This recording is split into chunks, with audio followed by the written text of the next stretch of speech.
Senator Markwayne Mullin speaking about Matt Gaetz. Now, Matt Gaetz is very unpopular right now in the Republican Party for creating so much chaos in their caucus over absolutely nothing. I'm thrilled about it. I want the Republicans to be fighting as much as possible, and I want them to be miserable, and I want it to affect their electoral chances. Now, we anticipated that after Matt Gaetz pulled this stunt and successfully ousted McCarthy as chair, that there would be some skeletons coming out in the closet, because he has a few. And this is Markwayne. But actually, it's like the skeletons that were on the front yard, but just ignored for a while. And now it's like, oh, let's relook at those skeletons. Let's resuscitate them. Let's hang them up. Venmo skeletons. Right in time for Halloween. But this is a little bit of a different flavor. Markwayne Mullin spilling the tea. You got to think about this guy.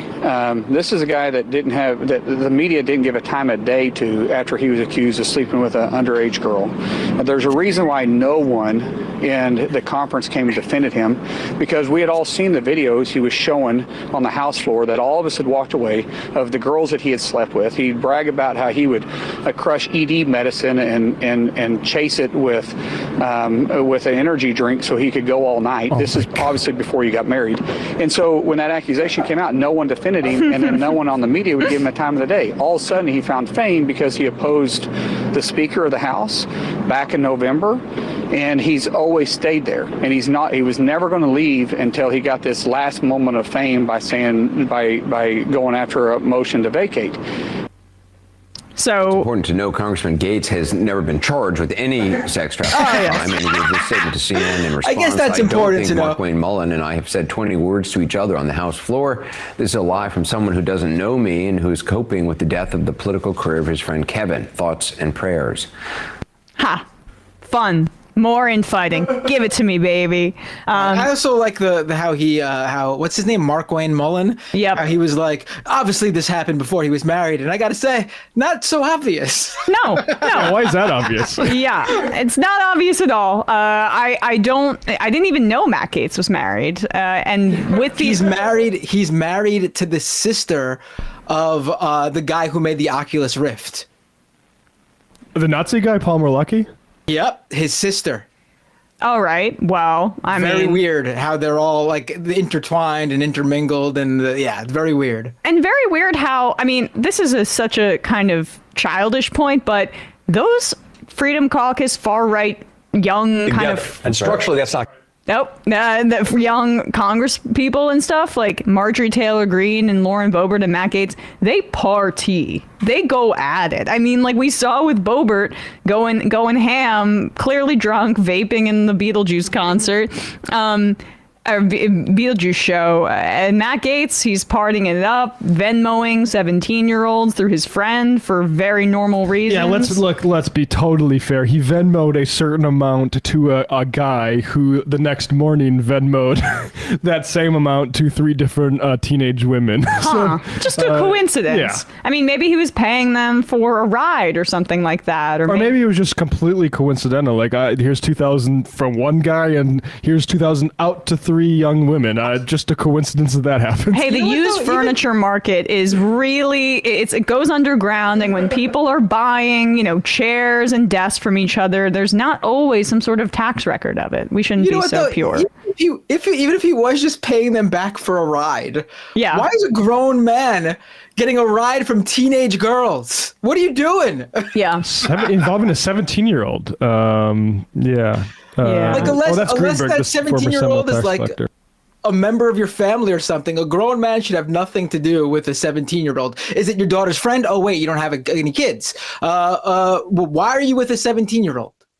It is bizarre, but why do you think? I mean, we also know that Matt Gaetz has had other issues with the law and drinking and things like that.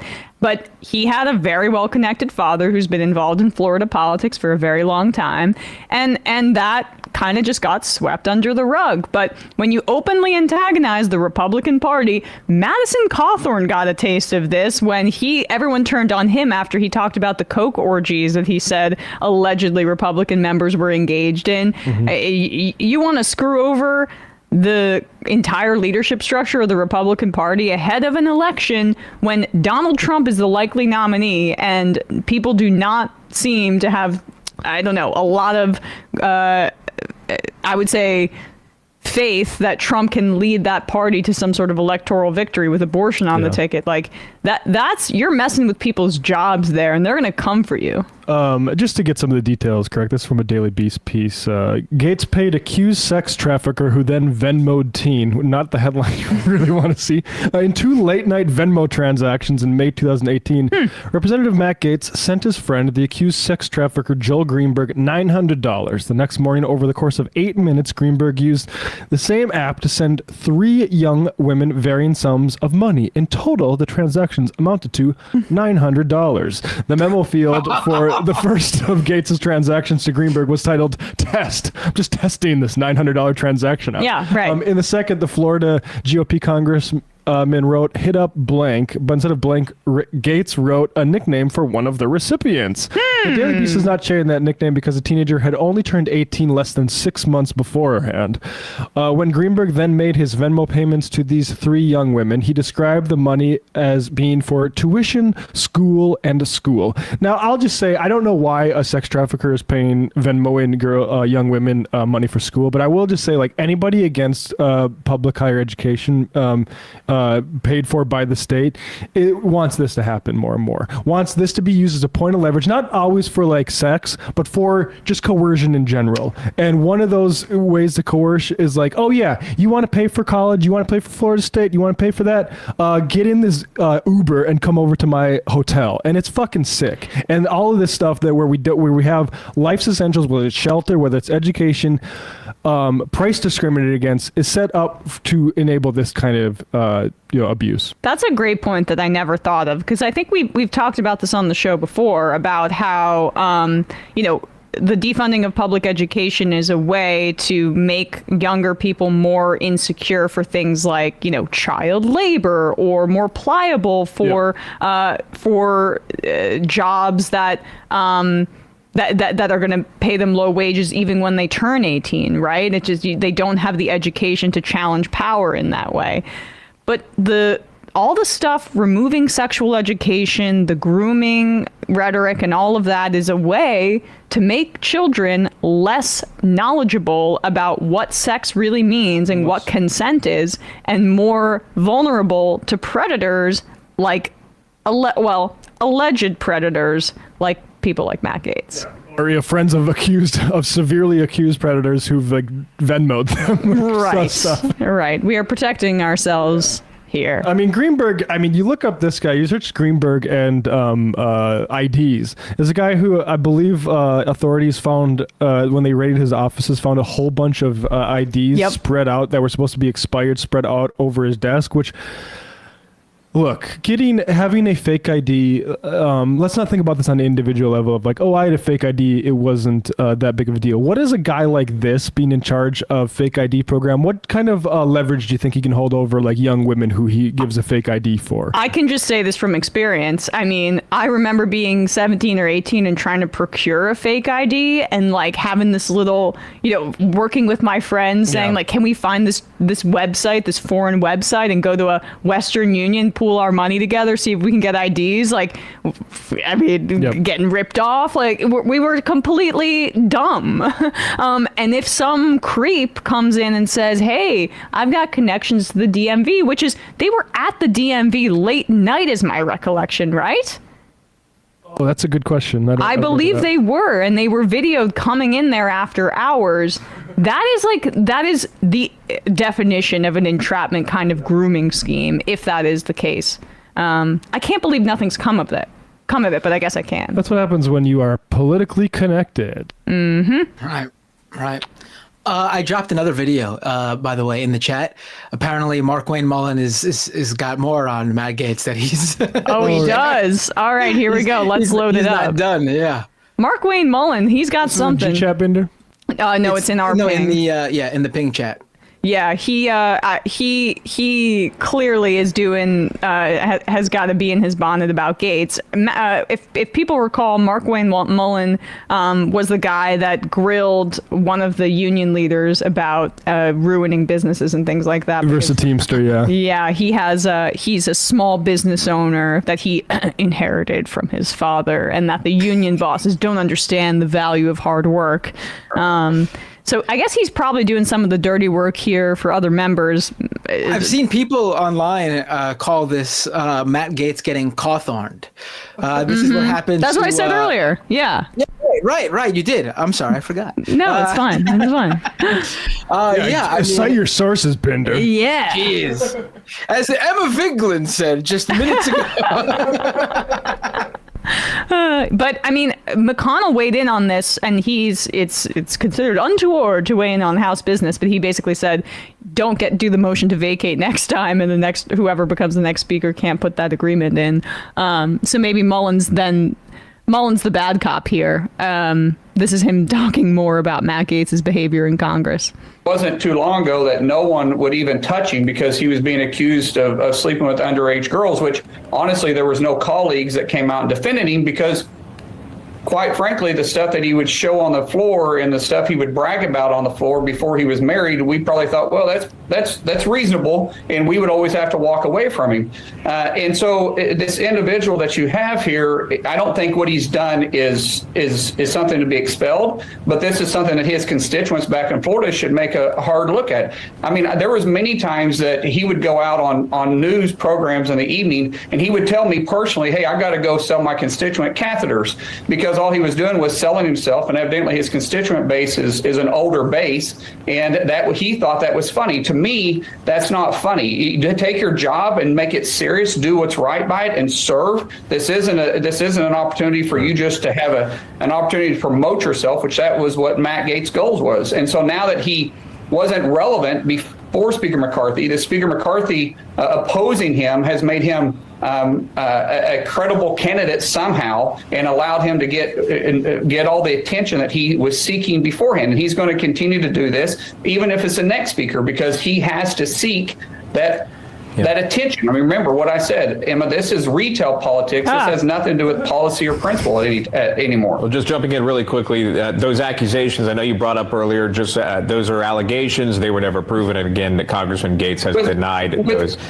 I will say that you're 100% right. He's denied those, right, and it went away. But the other part, what I'm saying about the individual, those aren't allegations. That's firsthand that he told me that we dealt with on the floor. The first time I ever met this guy, he walked up to me, and Kristi Noem at the time was at the podium. He was speaker, or he was elected at the time. He was a member-elect. So we was going through conference and orientation, and he walked up to me as Kristi Noem, now Governor Kristi Noem, and he said, man, she's a fine, and you can put the B word in place there. And I looked at him and I said, really? Because Kristi is a very close friend of mine, and he turned around and walked away. Later, I will say, I'm sure you said that, apologize for that, but he still shouldn't have said it. It was completely out of line, and this is the type of individual Matt Gaetz is. Clearly not a fan. Senator Markwayne Mullin. I like that the Newsmax guy just laughed at Matt Gaetz calling Kristi Noem what fine bitch. Because he's like, fair enough. Wait, I'm supposed to be. What's my reaction supposed to be to that? Yeah, why on Newsmax would they be outraged by that? But Markwayne's emptying the clip here. Pretty funny. Also, I didn't realize that you were interviewing Markwayne Mullin in that clip, Emma. I'm sorry. That was a jump scare. I was like, oh my God. He started talking to me. Yeah. Does he know I'm watching now? Vadov says, Matt, you're forgetting about Gaetz' teenage son, Nestor. I forgot about that guy. I always felt weird talking about that because... Sorry, Bender? Did he ever even officially adopt him? Is he actually his son? I never understood that whole situation, and I think it feels a little blindsidey. Look, that I think, like, definitely hold that space, watch that space for more info. I think the thing where you got like payments go into Venmo and then immediately going out, I think that's more concrete and easier to dig into than the Nestor angle. Yeah, Dog Lord says, I remember going down to St. Mark's when I was 16 to get a fake ID, and I ended up buying a crappy bong for $90. Young people are so easy to take advantage of. Yeah. So, I mean, when I used to go to this one place to buy beer underage, and the guy knew, and it would be a 6-pack of Pabst Blue, or it would be like not a 6-pack, like a 12-pack of Pabst Blue Ribbon or something like that, and he'd upcharge me by like 100% or something. It was double the price. I mean, that kind of susceptibility is exactly what groomers not like Matt Gaetz, because we do not know the allegations, but that if those allegations were true, that's the kind of thing that they try to exploit. You know, with that being said, you know, it sort of does make sense that perhaps this sex trafficker scammed Matt Gaetz out of $900. You know, Matt Gaetz was only 41 years old at the time. Yeah, right. He was taken advantage of, young Matt Gaetz. Right. I love $900. Like, that's not even like you can't even plausibly deny something. Then, like you can't be like, oh, I was just paying him back for the sandwich at lunch. $900. Yeah. For school. Yeah, just for tuition and stuff like that, you know.